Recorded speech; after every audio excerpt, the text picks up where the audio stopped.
10. The virgin birth and property.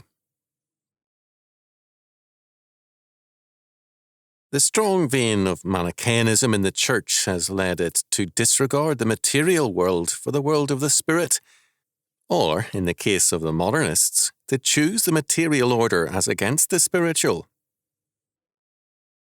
Those who disregard the material world become antinomians. The gospel for them has no law for the material world because that world must perish and must be renounced. The mandate to subdue the earth, the promises concerning a restored creation, and at the end of a resurrection body are not taken seriously. The world and the flesh are linked with the devil as an unholy trinity. The modernists affirm the world of matter and renounce the law for a like reason. The two alien worlds of spirit and matter cannot, according to Manichaean theology, be linked. The material world is therefore its own source of law, and the consequence is a social gospel, a gospel derived from society rather than God, and a situation ethics, a morality governed by the existential, material moment. The modernist turns the birth narratives of Jesus Christ into a myth. The evangelicals convert the history into a sweet, otherworldly tale. The reality of that history is totally anti-Manichaean and totally relevant to time and eternity. The Manichaean mind has so extensively infected the Western world that to write or speak of the virgin birth and property comes as a shock. The twain should never meet.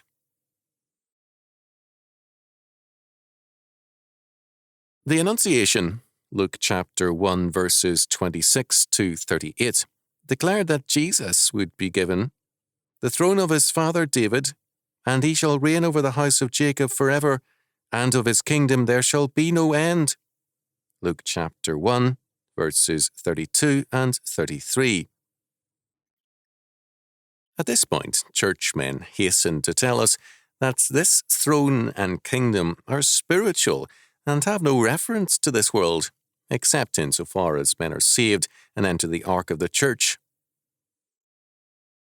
That the meaning includes a spiritual and an eternal frame of reference can be fully granted, and must be, but there is no ground for the exclusion of a reference to time and history.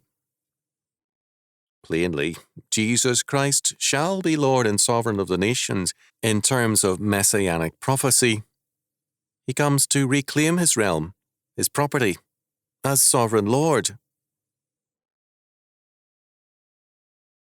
Mary clearly so understood it, as the Magnificat makes clear. Luke chapter 1 verses 45 to 56.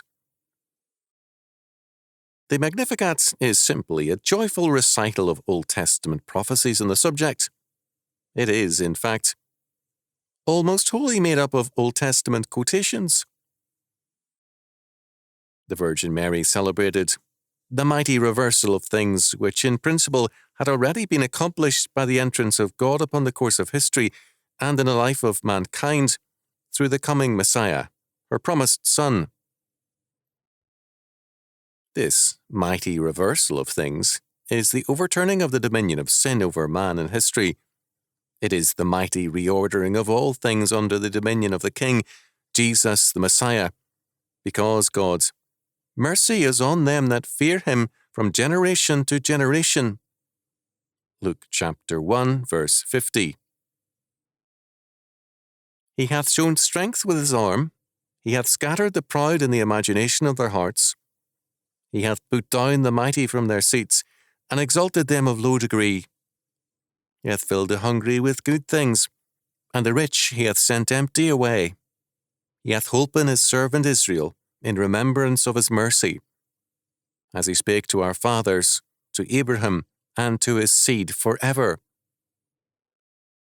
Luke chapter 1, verses 51 to 55. Very obviously, Mary meant that history would see a mighty reversal of things because of her son's birth. By his strength, the vain imaginations of men would be confounded. The mighty would be dethroned, and the blessed meek of the Lord exalted. The hungry people of God would be filled, and the rich sinners would be cast out to beg. All this would be in fulfillment of the prophecies to patriarchs and prophets that, through the seed of Abraham and of David, the Israel of God would possess the whole material earth. To say that Mary believed this, but that a quote-unquote spiritual fulfillment was instead intended by God, is to trifle with Scripture. The plain meaning of Mary is unmistakable. If her words can be spiritualized into a non-material fulfillment, then the creation narrative and the reports of the virgin birth can also be spiritualized into a non-material fulfillment. Either Scripture means what it says, or it means nothing. Obviously, then, a very real and material fulfillment is the only valid meaning here. Very generally, this meaning is as follows. First, the earth is a property of Jesus Christ, because he is the Messianic King, the very Son of God, as well as the royal Son of David. Second, this king has a right of eminent domain and can do as he pleases with his property. He can turn out the ungodly and give the kingdom to those who obey him. As Jesus declared, "Therefore say I unto you, the kingdom of God shall be taken from you and given to a nation bringing forth the fruit thereof." Matthew chapter 21, verse 43.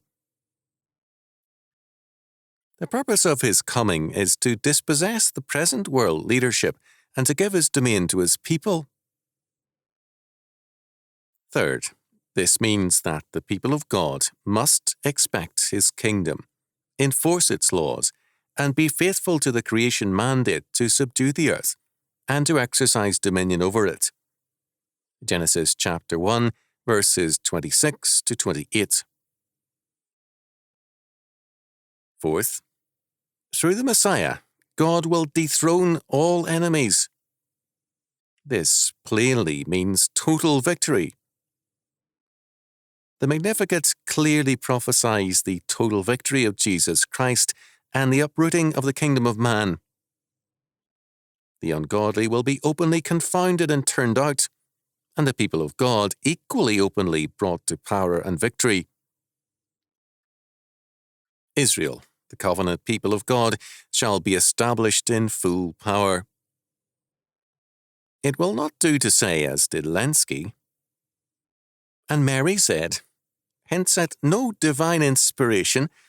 Neither this nor revelation were needed for the contents of this hymn. Unlike that of Elizabeth, it contains no prophecy and no proof of knowledge that is supernaturally communicated. Elizabeth's hymn is directed to Mary, and properly so. Mary's to God, and again most properly. Elizabeth's is a continuation of Gabriel's address to Mary.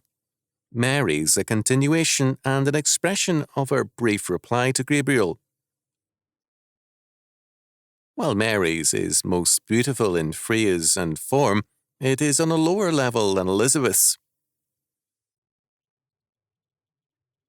As against Lenski, the Magnificat very clearly does contain and is prophecy. Moreover, it restates Old Testament prophecy. If only that which is labelled inspired in the Bible is actually inspired, then many a prophecy must be demoted. Mary prophesied, either she was not inspired and was merely extravagant and emotional, or else she clearly prophesied in the Spirit of God. The Annunciation, Luke chapter 1 verses 26 to 38, clearly indicates that more than the womb of Mary was set apart by God for his holy purpose. and it does violence to Scripture to limit the workings of God to Mary's womb. The fact that Lenski added, after the above statements, that Mary herself furnishes no cause for Mariolatry makes clear his purpose to underrate Mary. It is not Mariolatry to do justice to Scripture. 5th, the law, thou shalt not steal, means also that man cannot rob God of his prerogatives, nor of his property. God casts the thieves out of his vineyard, Matthew chapter 21, verses 33 to 44, and grinds to powder his enemies.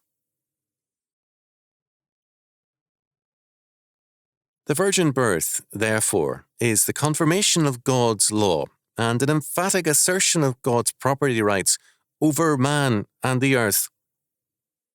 This miracle sounds the note of victory and restoration.